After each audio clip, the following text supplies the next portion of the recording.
the great tool called cultured mind. Our minds rule our lives. We toe the line of their drag. That does not mean that it is always right.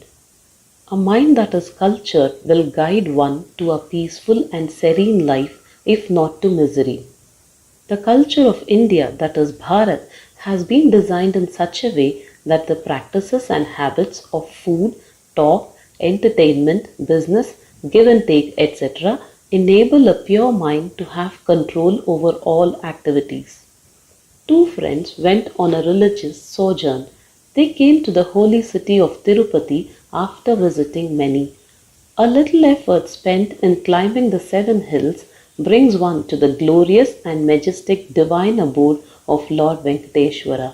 The city of Tirupati at the foothills is also beautiful. Besides offering oasis to the spirit, it also offers many a pleasure to the senses. One of the friends did not want to take the trouble of visiting the temple. He, instead, felt like satiating his tongue in tasty eateries and feasting his eyes with attractive sights and absorbing movies. So one went to the temple on the hilltop and the other on a sightseeing spree. Both died in due course. To their surprise, the person who had climbed the seven hills for having a glimpse of the Lord was dragged to hell by the servants of the Lord of Death. The sentinels of heaven took the other to their kingdom. How can this be fair? Is a fair question. An analysis in depth will help one to understand this mystery. The person who was supposed to be enjoying the city was miserable that he had erred and was lost and morose for not having gone to have a sight of the Lord. His mind was immersed in thoughts about the Lord, his grandeur and divinity. Though the other person had made the effort to climb the hills, his mind was on what his friend was doing. Throughout his tour, he was feeling that he also should have been with his friend enjoying the pleasures. Though the bodies were in the places that they both wanted them to be, their minds were elsewhere.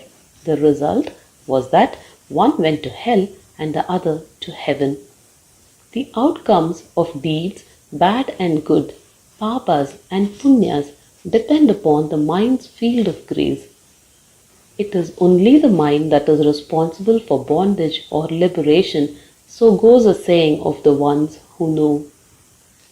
To cleanse the mind, our sages, jnanis, have embedded into our lives the 16 means of purification, Shodasha Samskaras.